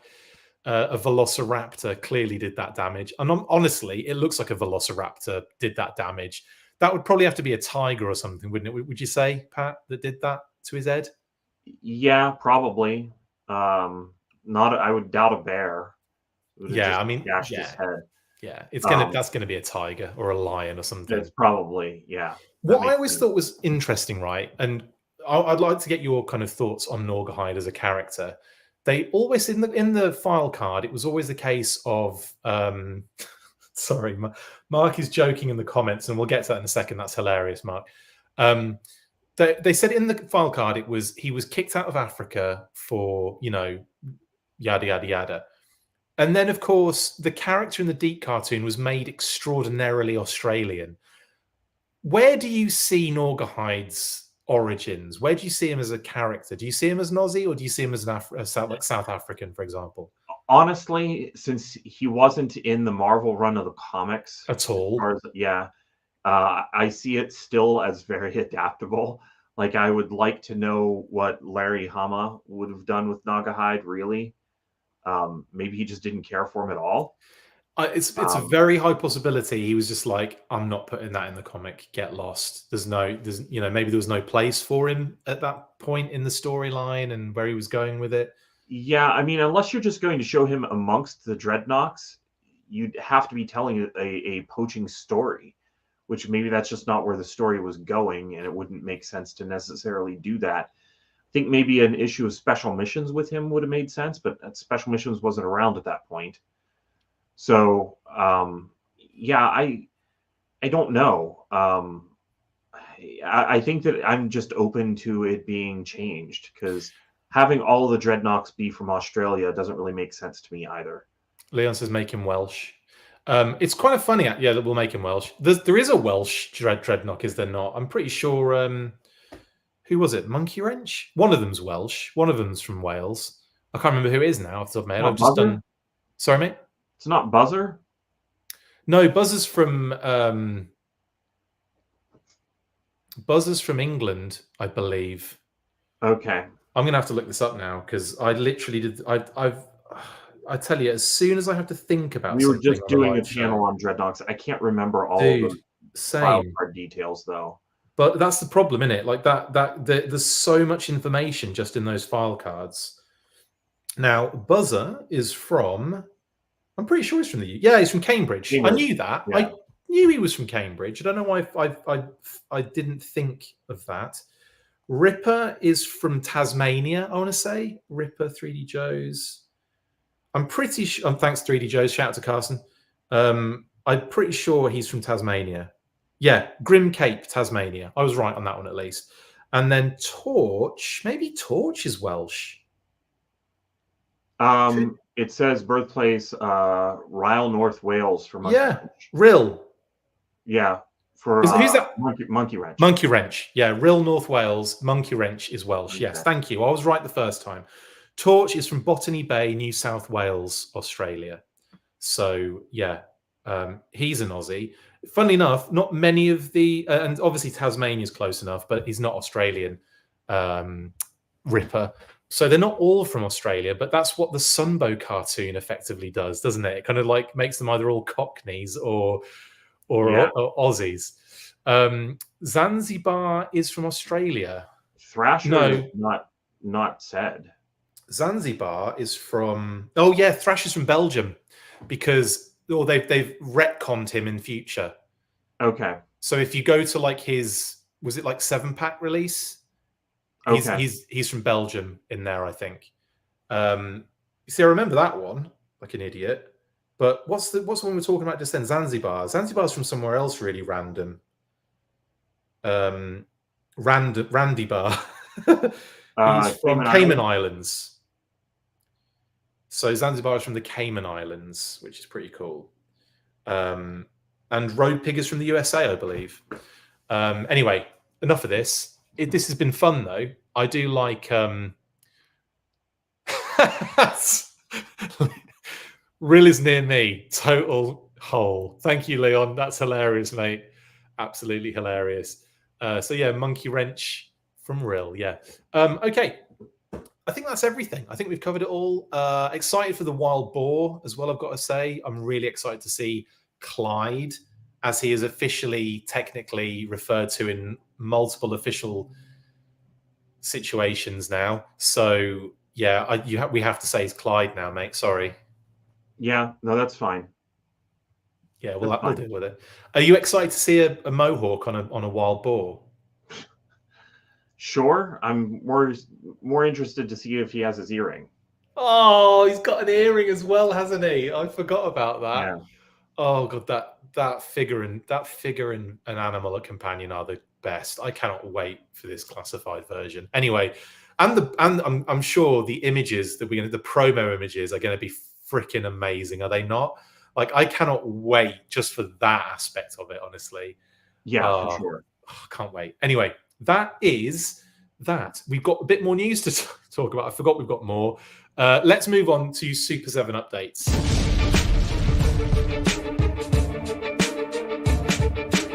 Well, we've had some movement in regards to the mothership, but nothing that really gets us to the final 4K goal. It's looking less and less likely to fund with every passing day now, and unless anything dramatic happens soon, I just don't think we are going to get this immense beast of a vehicle/playset come December the 11th. That wasn't the only Super 7 news this week, as a number of reaction listings were spotted in the target system. 80s Toy Boy on Twitter posted the images showing listings for Teal Lady J, Purple Scarlet, Dana from the October Guard, Red Jackal, Snow Serpent, Serpentor, a glow-in-the-dark Skeleton Warrior, Cobra Mortal, and Tiger Force Sabretooth. With the recent Blue Deke-inspired Baroness Target exclusive that also emerged, it's safe to say that Lady J and Scarlet are also Deke-related. So how long before we get Zorana? I had to say it and not say it at the same time. Classic. Right, so we'll start with the mothership, Pat. Are you kind of convinced it's not going to make it at this stage now?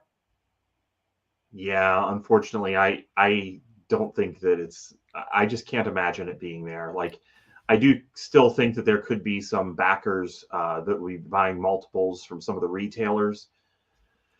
But that final funding day is going to be interesting to see. What is that, December 11th?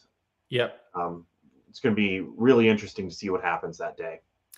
Yeah, and I just unless something dramatic happens, like they haven't added like, I don't know, like store right orders or something, you know. What I was thinking, like maybe Big Bad Toy Store will come in and make an order of several of them, but I mean, maybe I shouldn't call it Big Bad specifically, because there are other stores out there that could also be supporting. Pat's working for him, guys. That's why he's got to sneak in these little product placements every now and again. Yeah, like I agree with you. I think something like unless they're holding that back a little bit. Yeah, they've just been very good about carrying Super 7 stuff so far. Yeah. So, but you know, they're not alone. So maybe there are some that are looking to do that. But I think that if we're going to see that, we're going to see those numbers jump closer to the end, I would imagine. What I would say though is I think there might be, you never know, there might be a silver lining out of all this. If it doesn't like fund, the door has been ever so slightly open for O-ring figures with the fact that you've got the O-ring kind of aspect here.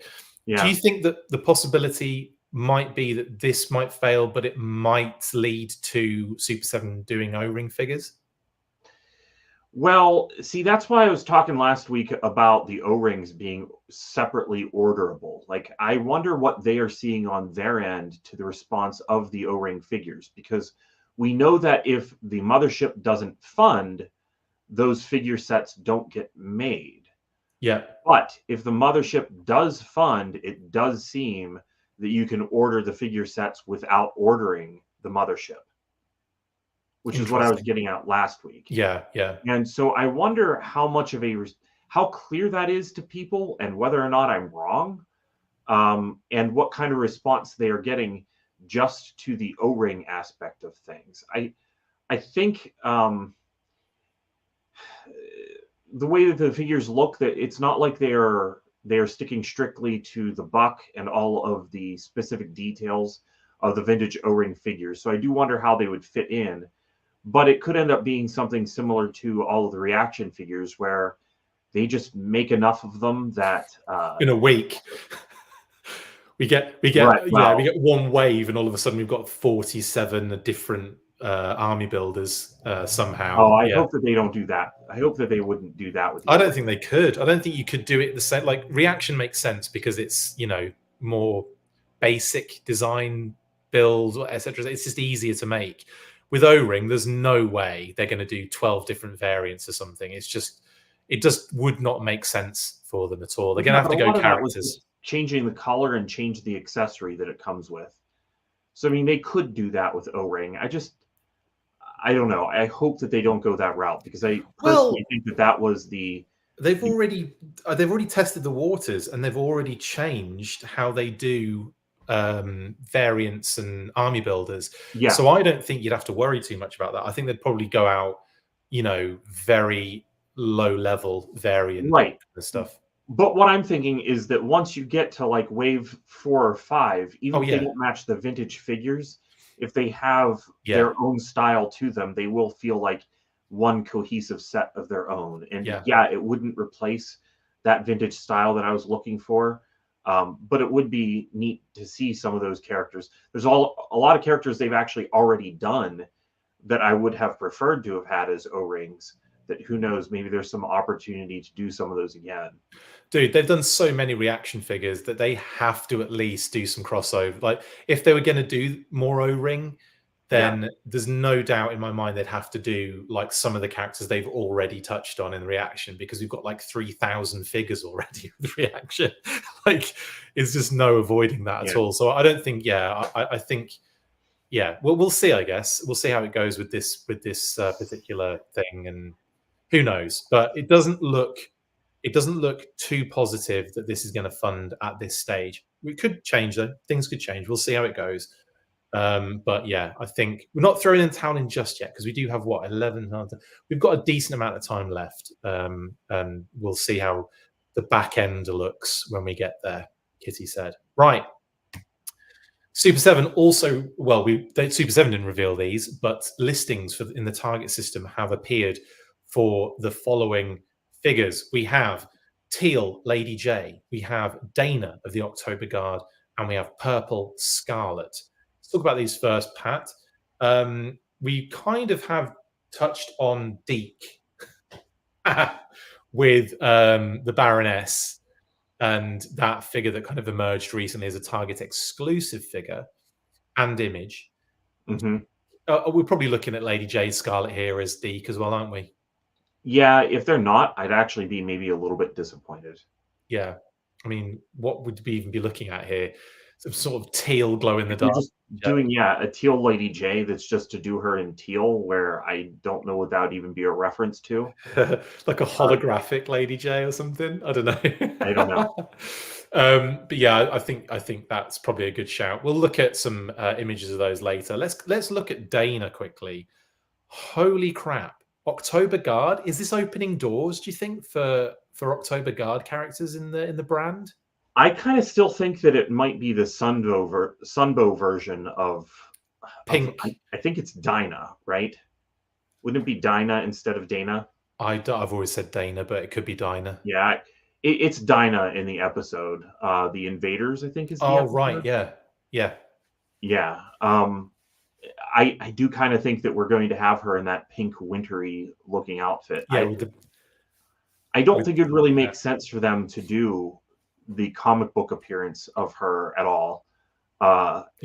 Because it's been done also. That's another reason not to do that. Go the other direction, make the version that has not been seen. Or that's true. Or maybe we'll get her from that episode she's in of the Transformers at the very beginning.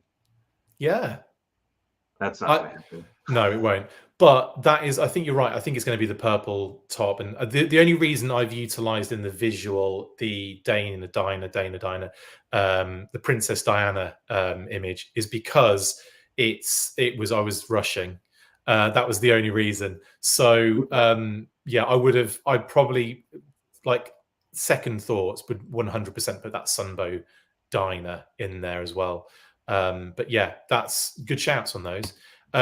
Red Jackal, Snow Serpent, Serpentor. These are all pretty obvious, I'd imagine. Like, Red Jackal is going to be your Destro repaint. We've already seen it in the Ultimates. Goes to show we're going to get one in the reaction line, which is great. I'm very excited again to get more Palatoy and to kind of fill a gap that don't think many people felt like they had, but a 5-point of articulation Red Jackal slots in there nicely. Yeah, but now I want them to keep going with those 5 POA. It's weird now. I'm like, oh, we're getting O-rings now. Can we still have some more 5 POA? It doesn't make any sense.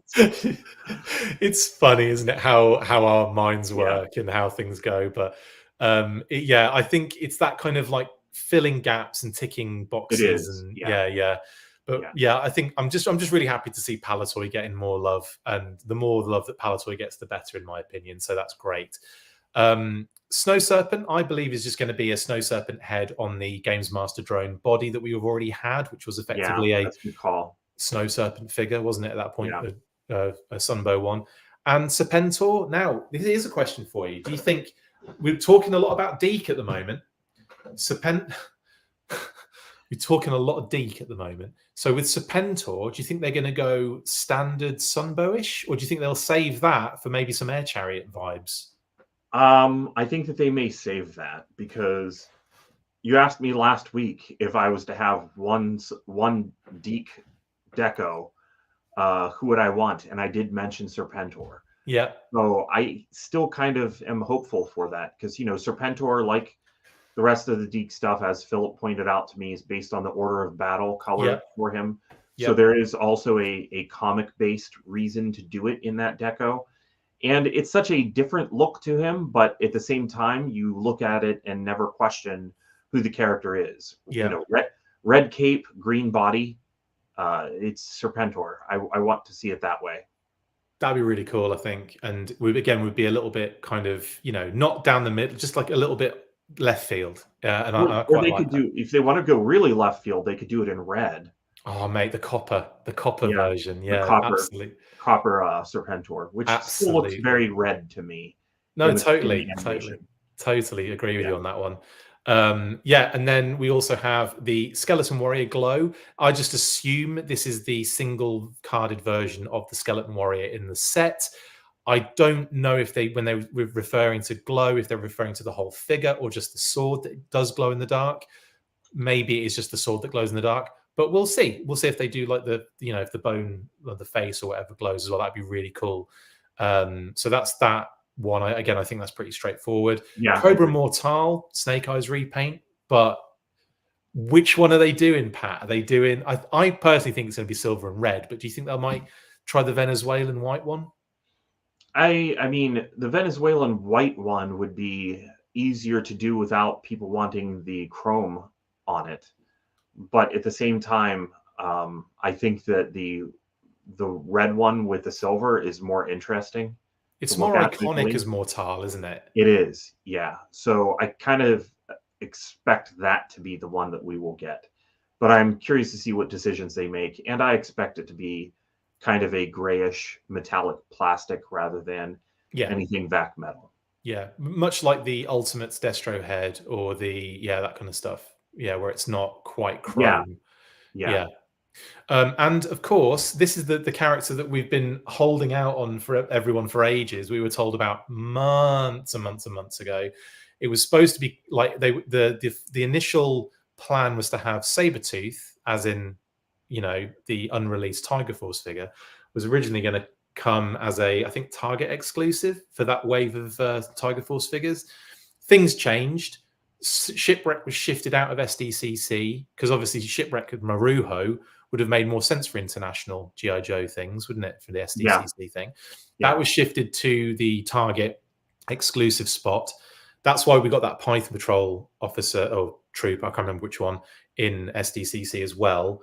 They were going to both be in there. But then Sabretooth got pushed a little bit. So Sabretooth is finally coming in one of these waves. Now, we've got, nine figures in total. So we don't know if we're looking at one whole wave or multiple waves or bits of each wave. We don't know at the moment. So we do have to kind of hold fire on that. But we'll be getting, obviously, I think 2 waves, one wave before Christmas and another wave revealed afterwards. So, that I think is all the information on that one. But what do you think about Sabretooth? And are you happy they're going with that name?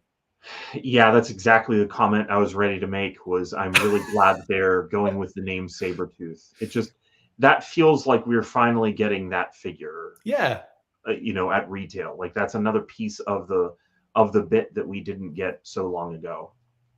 Do you expect that unreleased deco from the catalog and not like your wreckage decos that have happened previously? Yes, because they've paid close enough attention to notice the name Sabretooth. I would imagine that they have the image at this point. That was a problem when our wreckage came out, is that online, I mean, I assume that was a problem. You would think that Hasbro would have their old Toy Fair catalogs. It was possible they didn't go look through it. Right. The black and white photo that was online, you really couldn't tell the colors. So whenever they made wreckage, they based him, I think, off of the black and white photos of Sabretooth. And memory as well. I imagine like someone that had worked there at that point, they'd probably asked them, what color was this? Like maybe like, whoever worked on the Paint Master or whoever worked on, they might have had like a chat with. People were gone though. It's possible that they just did whatever. Yeah, but I mean, like contacted people of previous. Maybe I don't know. You never know, but it does feel like draw a horse from memory sort of style, doesn't it? In that deco, right? Yeah, that's true. So there's your lineup. Like I said with Dinah, the pink Sunbow one is very much more expected, I think, and I think Pat's spot on there. Everything else pretty straightforward, though. Would you say, Pat? In terms of your expectations? Yeah, I'm curious to see the face on the Snow Serpent, whether or not they color it black like the toy or have it like this. I'd like to see the yellow eyes. I kind of would like that too. Make it different rather than. That'd be really, really cool. Yep. And there's a little sliver of Sabretooth on the right as well, in that gorgeous orange and brown and green, and it's so nice. Love that one. Now, Lady J and Scarlet, obviously teal and purple. Very much expecting Deke here. And that's what we're going with. That's what we were talking about earlier. This is why, because obviously Lady J is very teal in that, and Scarlet has got that purple on her. In much the same way as we've seen that Baroness as well, also highlighted pretty strongly from that Deke cartoon, without the trash bag that Pat so wanted. It's not even a trash bag. It's just full of the crown jewels as well, isn't it? So it's still a trash bag full of jewels. True. It looks like a trash bag anyway. maybe it is like a nice burlap sack or something. No, I think that thing is like friggin' suede or something. I think that's like some sort of really nice material they've got wrapped up in there. But no, you're right. It's a trash bag either way you look at it. But yeah, there we go. I think that's everything for Super 7. I think that's everything for the news this week. That is all the news for the week. Yes, that is everything. Shall we? Let's move on to shout-outs and finish this monumental episode off. Let's go. Have you tried Hoarder yet? No? Well, you need to. If you have a collection of things and want to create a fun and easy way of organising it and of course showing it off, then get involved. You can post items and build collections, and you can drop a status like getting a fun delivery or seeing some awesome related stuff on your travels. Build your collections with Hoarder. The app is free to download on Google Play and the App Store, so what are you waiting for? Get to hoarding.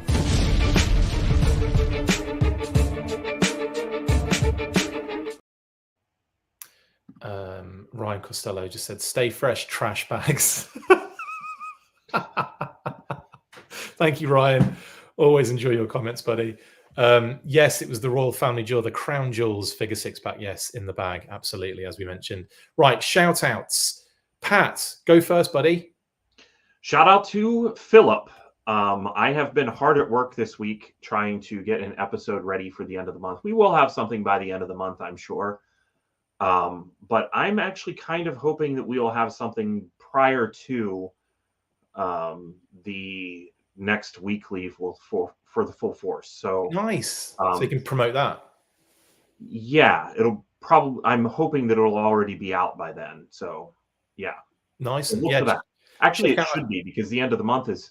This is our last November episode, isn't it? 3 days. Yeah. Yeah, basically.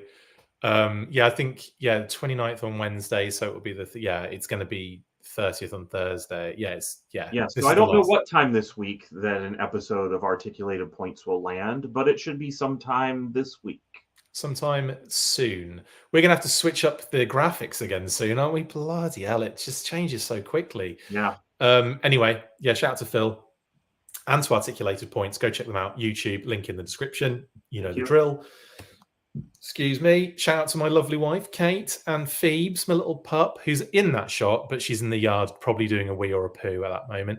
But yeah, we bought a new house. We're very happy, and we've just moved in, and it's been crazy. And we've only just been able to relax this Thanksgiving kind of holiday break, so it's been nice, and that's where I'm in right now. If you weren't aware, this is the bedroom that I'm currently operating in, just temporary. We're setting up an actual full force HQ in the house.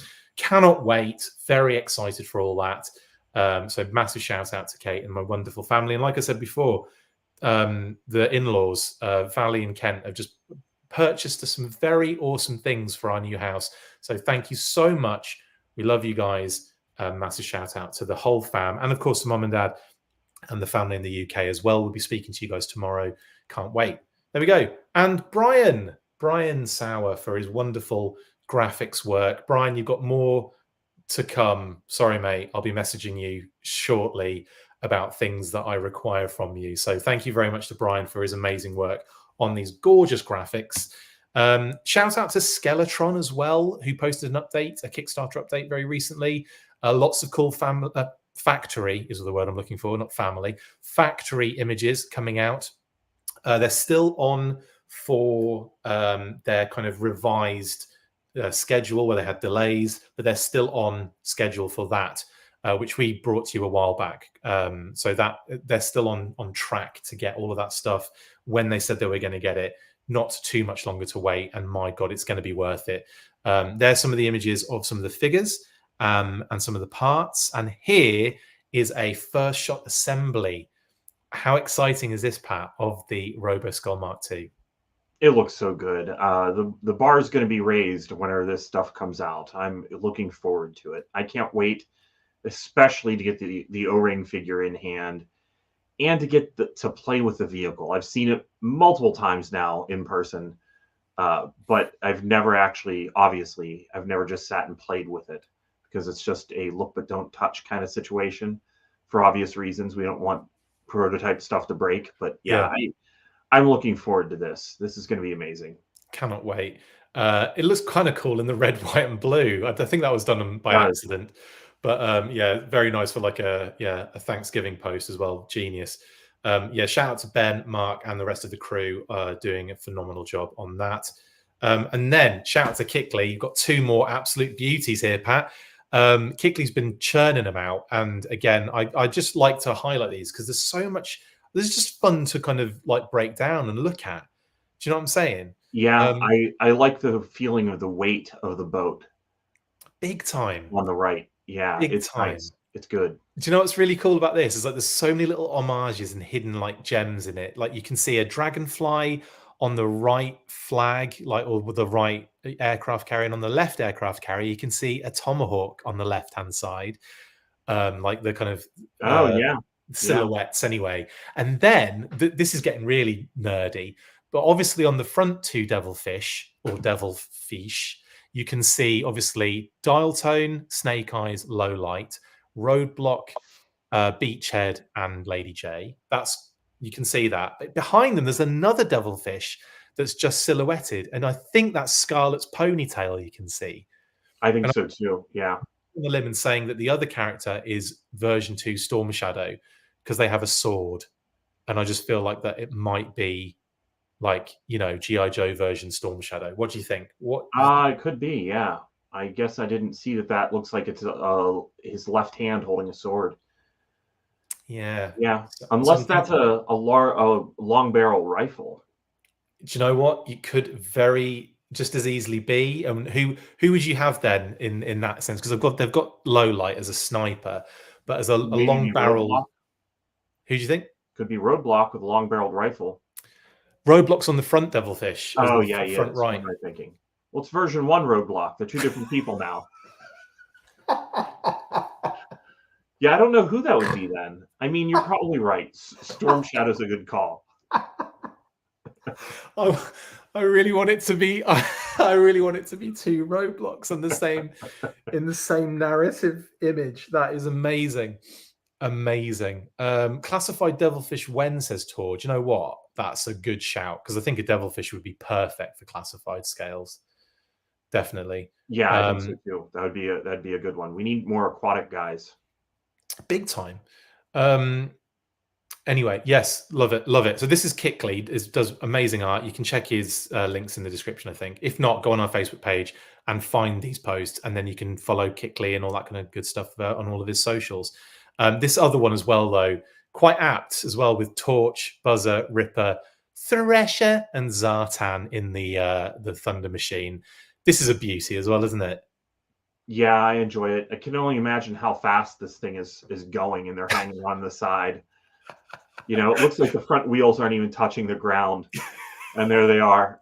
You know, Buzzer's not even holding on with any hands; he's just laughing. Like the danger element of all these things. You can't even. He has gripped the rocket booster with his thighs. That's how Buzzer's staying on. And what kind of range does Torch have on that weapon of his that he's just going to kind of have it on to be intimidating as they're driving? How is it not blown out? In it? Do you know what I mean? Like, right, how is that? Yeah, just brilliant. Thrasher looking very Belgian there. He does, isn't he? Yeah, absolutely. Good shout. The only reason I know that Thrasher's Belgian is because I was going through this very same kind of process, talking, I think, with Darren. Shout out to Darren Marshall in a message thread where we were going through all of the different birthplaces of these guys. And I was like, Thrasher doesn't come from anywhere. And then he says, actually, I think you'll find. He basically nerded me out on that one. And he was like, I think you'll find he was made to come from Belgium in his 7-pack. So shout out to Darren for schooling me on that one. But yeah, I love these from Kickley. They're amazing pieces of work. And I'll keep highlighting them because I keep finding them really fun. So yeah, shout out. It's double blast, says Leon. It's double blast. Yeah, double blast. There you go. Thank you, Leon. You're absolutely right. 100%. Called it. Pat was correct. Anyway, that is it for this episode of the Full Force Weekly. Thank you so much for joining us for another week's worth of absolute carnage. Pat, you've got to go to work soon. Sorry, mate. I do, yeah. In like seconds. Mate, thanks for joining me, though, and chatting Joe for 2 hours. Yeah, it's always fun, especially whenever we get to talk Night Creeper. Oh, mate, I forgot about that. I'm getting all excited again. Right, see you on the next one. Thanks to everyone in the comments. Obviously, thanks to all our patrons. Got an Intel coming soon for you guys as well, an Intel Live, probably on Sunday. We'll also be doing loads more content. I've got Let's Talk Classified Cobra Ferret and the Cobra Ferret Scout coming very soon, as long as, however long it takes me to make. And we've got loads more content to come. So, yeah, keep it locked. Stay fresh, cheese bags. And as always, after 3... 1, 2, 3. Full force. See you laters.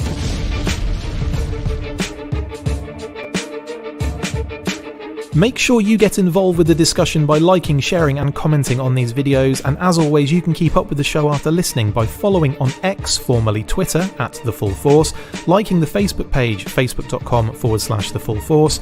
We've also added a brand new Instagram, so check us out there as well @TheFullForce Podcast, and if you would like to contact the show you can message us on any of those platforms with feedback and questions. We also have a Patreon page, so if you want to show your support for the show, see your name up in lights on these videos, or enjoy exclusive bonus content, then check out patreon.com/TheFullForce Podcast, or click on the link on any of the posts this podcast appears in. Full Force.